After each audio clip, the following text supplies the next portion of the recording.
fue la célula animal.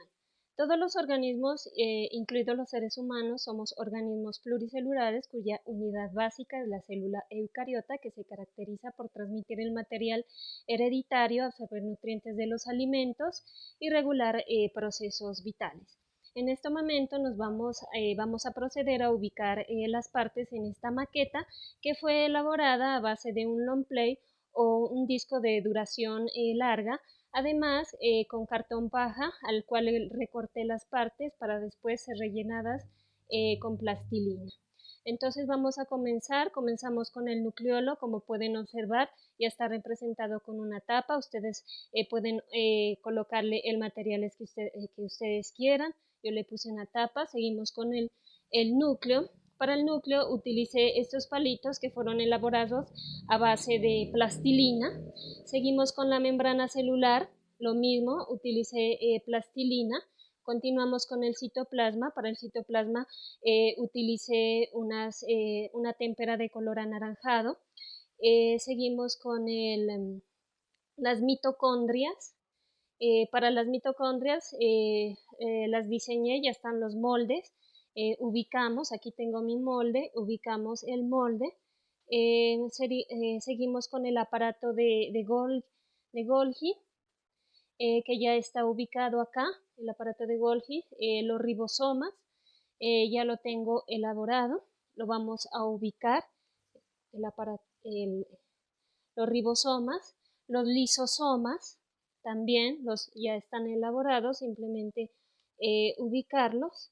El retículo endoplasmático también fue elaborado, lo vamos a ubicar. También tenemos los centriolos, ya están elaborados los centriolos. Y por último, las vacuolas.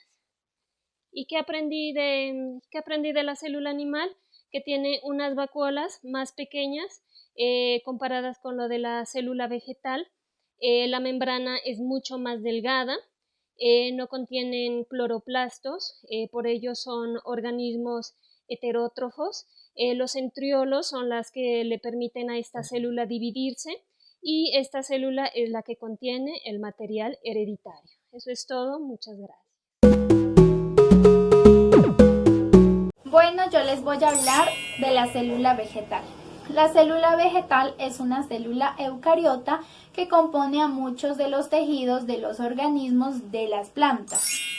Esta célula la realicé con alimentos caseros como la gelatina, la naranja, frijoles, lentejas y un tomate. La célula vegetal posee una función principal que le permite realizar la fotosíntesis, que es el proceso químico a través del cual las plantas sintetizan sustancias orgánicas empleando la energía para después liberar el oxígeno. Ahora les voy a hablar de cada una de las funciones que tiene las partes de la célula. La membrana celular, que es este filo de aquí, su función es regular el movimiento de los materiales hacia adentro y fuera de la célula. La mitocondria, que es esta, su función es oxidar combustible para oxidar el adenosín trifosfato. El retículo endoplasmático rugoso, que es el que está cerca del núcleo, pero es el más grueso, su función es sintetizar proteínas. El retículo endoplasmático liso, que está al otro lado del núcleo, que es el más delgado, su función es sintetizar lípidos y concentrar diversas sustancias que necesita la célula. El núcleo, que es la naranja, es el que contiene los genes y es el centro de control de la célula. El nucleolo, que es el tomate, su función es la biosíntesis de los ribosomas para formar el ARN ribosómico. El aparato de Golgi, que es este, su función es procesar, empaquetar, distribuir proteínas a otros orgánulos para su exportación. La pared celular, que es esta, su función es proteger la célula y confiere forma y rigidez. El citoesqueleto, que son estos palitos que están dentro de la vacuola, que es el soporte estructural que facilita el movimiento de otros orgánulos dentro de la célula. Los ribosomas, que son los que están al lado del retículo endoplasmático rugoso, es donde se lleva a cabo la síntesis de proteínas.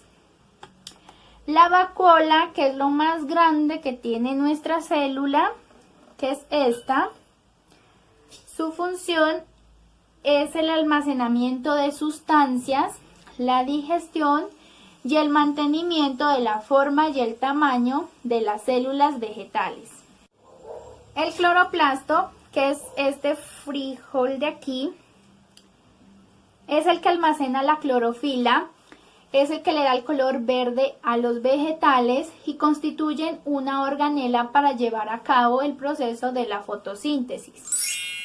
El citoplasma, que es el interior de la célula, está compuesto por cortisol y por demás orgánulos de la célula. Y por último, la peroxisoma, que son estas lentejas. Su función es romper ácidos grasos.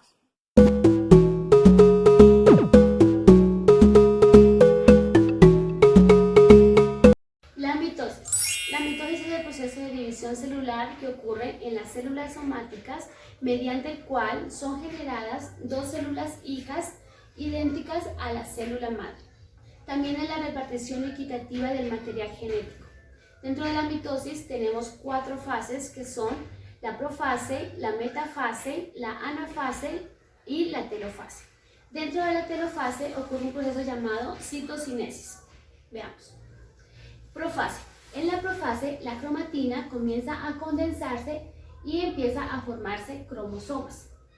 La membrana nuclear se rompe y desaparece y comienza a formarse el huso acromático. En esta fase también el nucleolo desaparece. Metafase. En la metafase, los centriolos duplicados en la interfase comienzan a ubicarse en los polos opuestos de la célula y los cromosomas se ubican en el centro de la célula, formando así la placa ecuatorial. Cada cromosoma está unido a las fibras del huso acromático. Anafase. Dentro de la anafase, la cromátida de los cromosomas se separa por el centrómero debido a que las fibras del huso acromático se empiezan a acortar. Cada cromátida empieza a ubicarse en uno de los centriolos de forma equitativa. En la telofase tenemos que los cromosomas comienzan a desenrollarse y se transforman en cromatina. En este aparece la envoltura de la membrana nuclear, también aparecen los nucleolos y las fibras del huso acromático comienzan a desaparecer. Dentro de la telofase ocurre el proceso llamado citocinesis, que es la separación física del citoplasma, originando así dos células de forma independiente con centriolos, con nucleolo, con membrana nuclear, con cromatina, si los miramos, y esto es el proceso que se lleva a cabo en la mitosis. La meiosis. La meiosis es un proceso de división celular que ocurre en las células sexuales, donde se obtienen gametos femeninos y gametos masculinos, femeninos como los óvulos y masculinos como los espermatozoides. Dentro de la meiosis existen dos etapas, que es la meiosis 1 y la meiosis 2. La meiosis 1, donde ocurre la división reduccional, donde la célula madre con 46 cromosomas se dividirá a tal punto que dará dos células hijas con la mitad de cromosomas que la célula madre, en este caso 23 cromosomas. Dentro de la meiosis se da una fase que es la profase 1, y dentro de la profase 1 ocurren una serie de acontecimientos que se dan en el núcleo de la célula. Uno de ellos es el leptonema. En el leptonema, el material genético comienza a condensarse, donde empezará a formarse unos ligamentos largos, y de ahí sigue el cigonema. Esos filamentos largos con las mismas características, con los mismos tamaños, empiezan a acercarse, es decir, empiezan a aparearse. En el paquinema, durante ese proceso de incruzamiento, comienzan a compartir material genético. Y aquí podemos darnos cuenta que ya están con diferente color, es decir, que ahí se han compartido ya un material genético. En el diplonema podemos darnos cuenta que los cromosomas siguen condensándose a tal punto de que la cromatina empieza a formar los cromosomas y ya se empiezan a hacer más visibles. Aquí en forma de X, aquí podemos observar que hay un material genético compartido. Y en el diacinesis nos damos cuenta que la membrana nuclear se rompe, los cromosomas homólogos empiezan a desplazarse por el citoplasma y empieza la formación del uso acromático. Dentro de la metafase 1 ocurre que esos cromosomas homólogos se ubican en la mitad de la célula, formando así la placa ecuatorial y por ende están ellos anclados al uso acromático por el cinetócoro. Dentro de la fase 1, aquí en la fase 1 nos damos cuenta que no ocurre lo mismo que en la mitosis, porque en la mitosis se dividían las cromátidas de los cromosomas. Aquí se dividen solo los cromosomas, no las cromátidas. Entonces obtenemos en los dos polos un número de cromosomas haploide. En la telofase 1 nos damos cuenta que empiezan a originarse la envoltura de la membrana nuclear, aparecen dos células hijas y nos damos cuenta que en este proceso ya va a ocurrir la división de las dos células. Entonces, ese proceso lo conocemos como citocinesis, donde el citoplasma se divide para darle a cada célula hija